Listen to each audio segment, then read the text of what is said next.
A friend of mine recently made the fateful decision to learn Spanish in Spain, to pay for courses in Madrid while he was looking around for an apartment to rent, while he was considering the option of living in Madrid permanently long term. As you can imagine, I'd given him advice kind of before, after, and during this period of his life.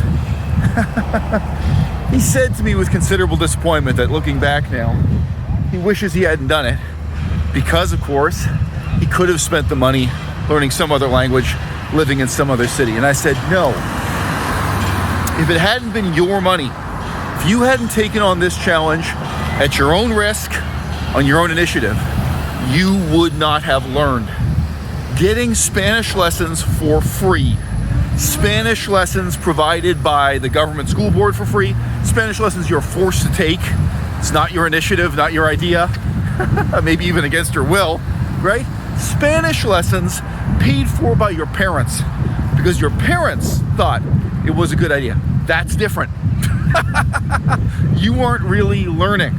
You aren't really living with the consequences the same way you would if it were your own money, your own decision, your own initiative. And then you feel the consequences.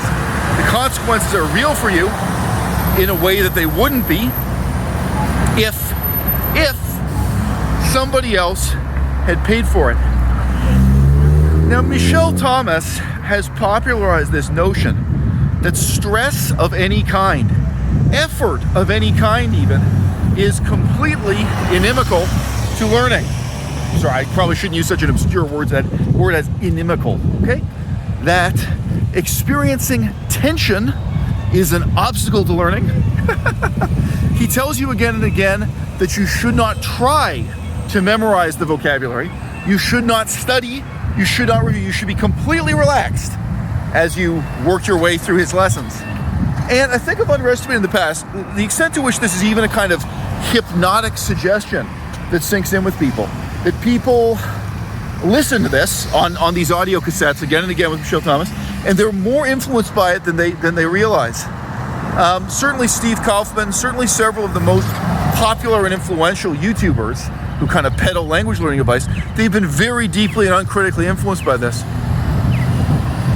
Tension, just experiencing the tension that's caused by trying to learn, by trying to study, trying to memorize vocabulary, by making a higher level of effort, that alone, he's warning you against. Now, I've tried to illustrate the problem with this in many different ways. If being in a state of total relaxation were the crucial requirement to making rapid progress in your education, the military would do it. The military was saying all the time, oh, no, we can't teach these skills this way. These men are too stressed out. They'd have the stats to prove it. Oh, no.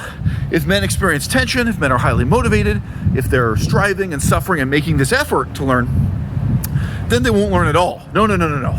They need to be in this completely relaxed state, endorsed by Michel Thomas, where they don't even think about making the effort to study, making the effort to remember what they're doing. They just passively enjoy the lessons.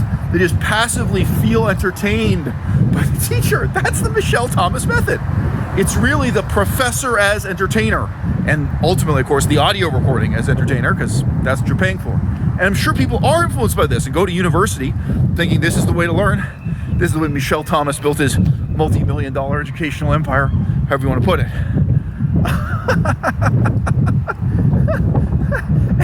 The bitter irony is, empirically, this could be tested. You could do a double-blind controls trial so easily. You could compare the outcomes from people who embrace a model of learning that involves suffering, that involves trying as hard as you can, that involves memorization, and you could contrast that to people who really live by the Michel Thomas philosophy, where they just completely relax. They passively listen to whatever the teacher is saying as a form of entertainment. They don't study. They don't review. They don't even try to remember. They don't test themselves. They're just passively entertained. See who picks up the vocabulary. See who picks up the grammar. See who has real speaking ability, reading ability. Who has reading comprehension, writing ability, through objectively real testing afterwards. And I'm sure the military would love to know. Military's got to train people who can read, write, understand all these languages. Every military in the world has this. Oh boy, we've been doing it wrong. Total relaxation. That's the key to getting results, huh? But there's a deeper and broader point here to do with risk, initiative, commitment, and learning, not just from a book, not just from lessons or what have you, but learning from the unforeseen outcomes of your decisions, right? If you just, make a bet with yourself in your own mind one day, you're reading the newspaper and you think, hey, I bet that company is going to be really successful. And then a few years later, you read in the newspaper that the value of the stock has gone up 10 to 1. You say, oh yeah, I knew that. I'm really good at playing the stock market. I could have made so much money because I remember a couple of years ago, I read about the newspaper and thought, that's a winner. That's a good stock to buy in the stock. You can kid yourself into thinking you're learning, into thinking you're developing acumen, or to thinking you've got talent and ability you don't actually have because you didn't take the risk. It wasn't that your initiative, it wasn't your money, and you didn't suffer through the process step by step, right? Whether you buy or sell or trade, whether you hold or fold at any given step along the way. If you had actually put $10,000 into that stock, and let's just say you're not a millionaire, let's say $10,000 is really a lot of money to you, it matters. It's not that the stock only went up. Then you would have lived through different periods of time when there was bad news about that company in the newspaper. You would have lived through the agony, right? And you would have learned from suffering through the consequences.